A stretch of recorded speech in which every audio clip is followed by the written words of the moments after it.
Regardez Living Santé pour prendre soin de vous avec l'Observatoire Santé Pro BTP.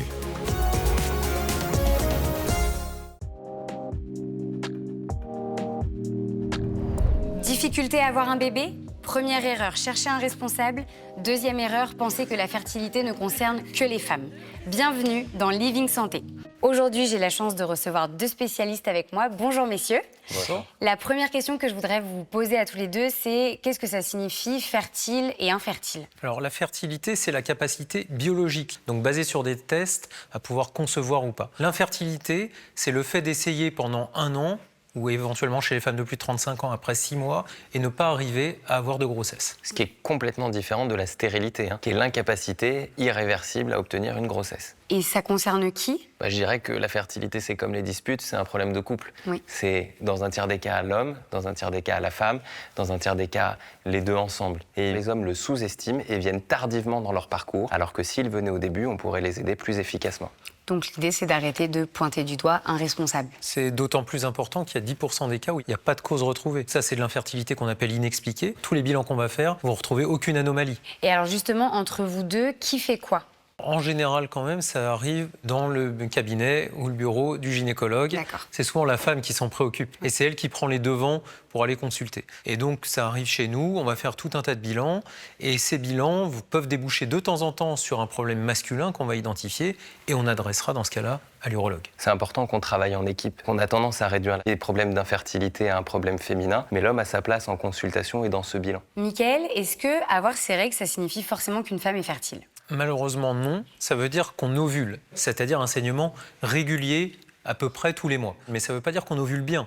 Donc oui, si on n'a pas de saignement régulier ou si on ne saigne pas du tout, ça veut dire qu'on a un problème d'ovulation. Et donc, vraisemblablement, on aura des difficultés à avoir des enfants. Et justement, qu'est-ce qui vient altérer la fertilité chez une femme? Le premier facteur qui impacte la fertilité, c'est l'âge. Le pic de fertilité, c'est entre 20 et 30 ans.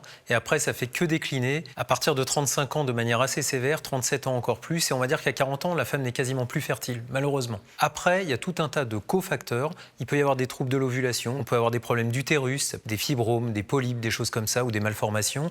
Et ça peut être les trompes qui peuvent être bouchées aussi. Et donc, ça empêche la conception. Et puis, il y a tout un tas de choses de l'environnement, le tabac, l'alcool, les pesticides environnementaux, qui vont aussi pouvoir impacter la fertilité. Anthony, je te pose la même question. Est-ce que chez un homme, éjaculer est égal à être fertile? Alors oui, éjaculer, c'est en principe être fertile, mais c'est surtout produire des spermatozoïdes.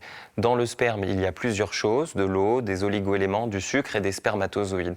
Grâce à un examen très simple qu'on appelle le spermogramme, via masturbation, on peut analyser tous ces paramètres. Et justement, est-ce qu'il y a des choses qui viennent impacter la qualité? Effectivement, il y a plusieurs éléments qui peuvent impacter la qualité du sperme. Il y a des facteurs anatomiques, la varice du testicule, les malformations génitales, les infections urogénitales qui peuvent toucher l'homme, comme les maladies sexuellement transmissibles, l'exposition aux perturbateurs endocriniens, le tabac et l'âge. Même si l'âge, c'est un peu moins vrai que pour les femmes.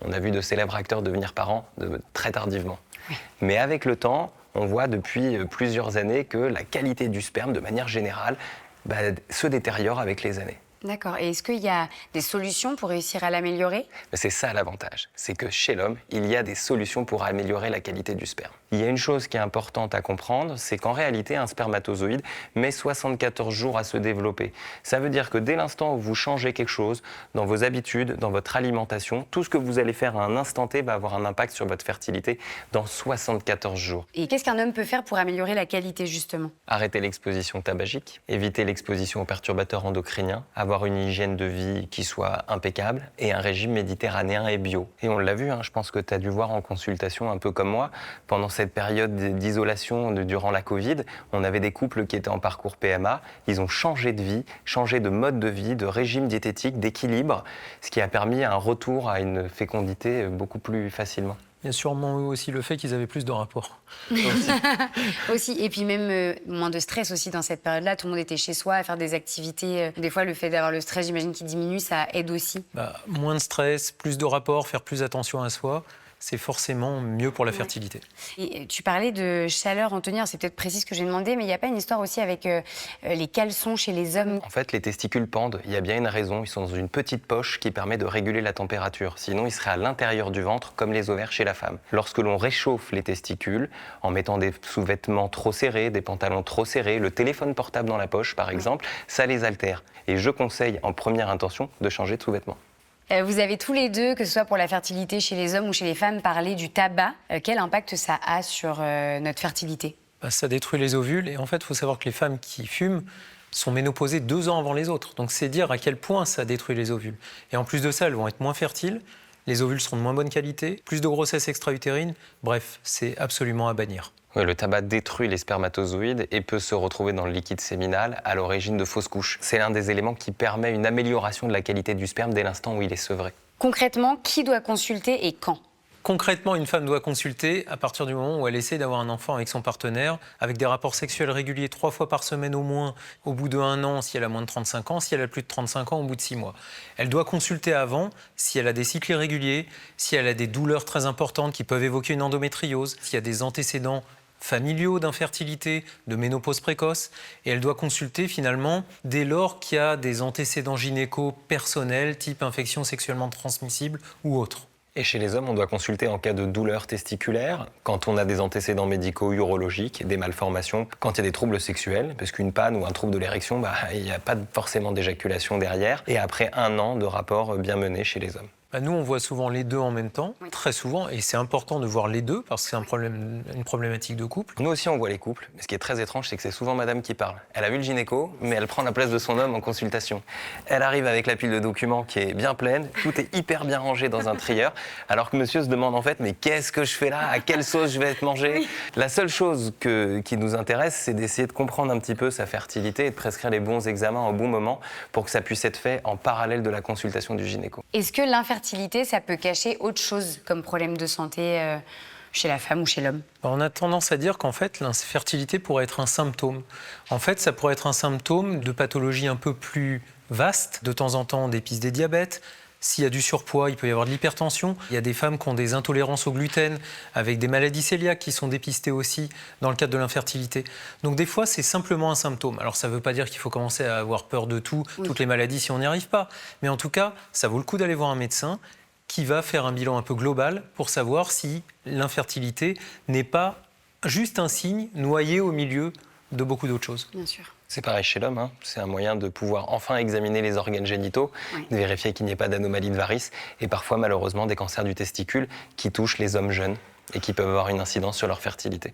Ouais. Et le fait de consulter parfois plus ou moins tôt pour un couple, est-ce que ça veut nécessairement dire qu'il faut abandonner le projet d'avoir un bébé naturellement? Alors non, il ne faut jamais abandonner le projet d'avoir un bébé naturellement parce que il y a des histoires, même après des années d'infertilité, de traitement de FIV à tout va, qui ne fonctionnent pas, et ces couples y arrivent un peu du jour au lendemain, alors qu'ils ne s'y attendent plus. Donc non, sauf si on trouve quelque chose de rédhibitoire. Ça reste des cas exceptionnels. Et puis, il y a beaucoup de gens qui viennent nous voir 1-2 fois en consultation et qui ne viennent pas la 3e parce qu'il y a une grossesse naturelle. Mais justement, on va aborder un petit peu les idées reçues autour de la fertilité. La première, c'est non, mais il faut que vous soyez détendu pour que ça marche. Le problème, c'est que le stress, ça ne se mesure pas. Oui. La majorité des gens, quand ils commencent à vouloir se lancer dans un projet de bébé, ça met un stress en soi. Et en fait, la majorité des gens y arrivent quand même. Donc oui, le stress joue sans doute un peu, mais il ne faut pas que se focaliser sur le stress. Et de toute façon, c'est très dur de combattre le stress. Bien sûr. Et il faut rassurer les couples.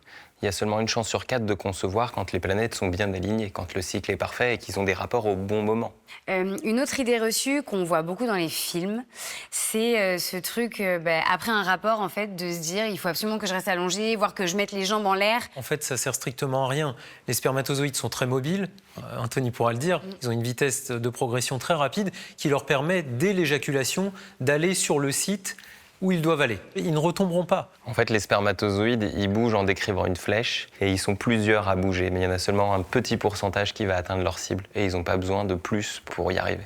Une autre idée reçue, c'est le fait de se dire comme j'ai déjà eu un enfant, il n'y a pas de raison que j'en ai pas un autre et que je sois infertile. Non, ce n'est pas toujours le cas et on appelle ça d'ailleurs une infertilité secondaire. C'est souvent pas forcément pour le deuxième, c'est souvent le petit troisième qu'on fait un peu plus tard. Oui. Et le vrai facteur d'infertilité dans ce cas-là, c'est l'âge de la femme. Une autre idée reçue, c'est le fait de se dire qu'il faut absolument faire un bilan de fertilité. Alors, c'est tendance, d'ailleurs, le gouvernement avait proposé ça. Malheureusement, ça n'existe pas un bilan de fertilité. Ok. En fait, il n'y a pas de marqueur réel de la fertilité. On en veut pour preuve que 10% des infertilités sont sans cause retrouvée, c'est-à-dire que tous les bilans sont strictement normaux. C'est pour ça qu'ils doivent être prescrits après 1 an d'essai, bien mené, ou 6 mois si la femme a 35 ans. Oui, ou ça plus. sert à rien de le faire en prévention de vouloir Trop tôt. un enfant. C'est un bilan d'infertilité, c'est pas un bilan de fertilité. Ok. Merci Mickaël, merci Anthony d'avoir été avec nous. Merci. Toi. Vous venez de nous rappeler que la fertilité, c'est une histoire de couple et qu'il est important de consulter parfois même avant d'initier le projet. Vous avez pris soin de votre santé avec l'Observatoire Santé Pro BTP en regardant Living Santé.